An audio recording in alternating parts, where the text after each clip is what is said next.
This is called the ledger. You do not need to live under Vladimir Putin to recognize the stink of tyranny wafting now out of the Oval Office. You don't need a PhD in kleptocracy to know what looting with an American flag pin on a suit lapel looks like. And you don't need to be a Kremlinologist to know that our entire government is now operating like a mafia syndicate.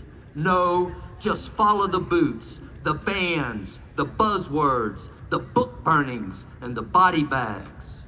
What we're watching isn't chaos, it's choreography. A state-sponsored smash and grab with a patriotism decal slapped on the window. This regime isn't some dumb accident.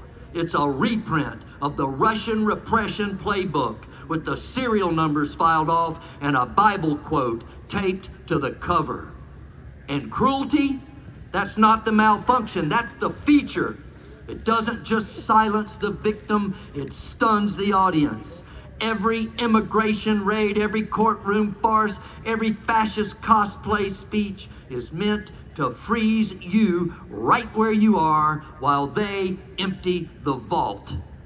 You think these goons care about America? They care about the spectacle. They care about the scam. Their leader stumbles with power like a raccoon loose in a pawn shop.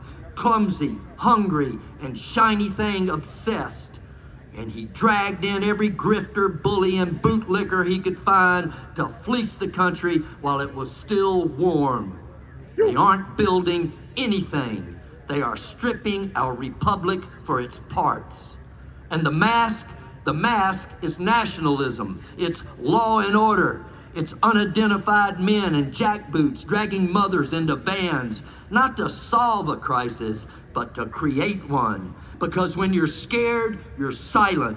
When you're grieving, you're not organizing. And when you're too busy just surviving, you stop dreaming of justice.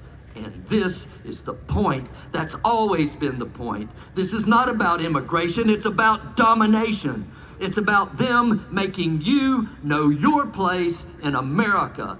They want you afraid, obedient, impotent, disillusioned, and alone. But history laughs at cowards like these. The shock will fade and fear will calcify.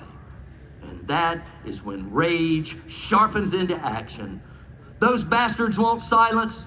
Give them hell. They won't surrender? Give them solidarity. They want your despair? Give them defiance. Say what's wrong. Point to it. Name it. Stand in front of the bus.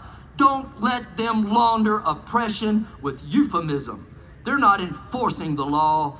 They're disappearing neighbors. They're not protecting borders. They're carving up the soul of our republic and selling the scraps to the highest bidder.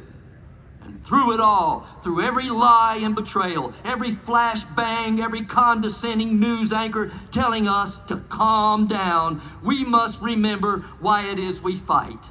We fight for every person brutalized or erased during our history. We fight for the freedom riders, the fire hosed, the lynched, those who bled on bridges, the dispossessed and disenfranchised, those stuffed into prison without due process. And we fight because the ghosts of those who stood against fascism the first time are watching us now to see if we learned a damn thing from their struggle. We don't fight because we're optimists. We fight because we are alive, damn it. Because history is here right now, and this time our names are on the ledger. And each of us needs to make sure our name is carved on the right side of it.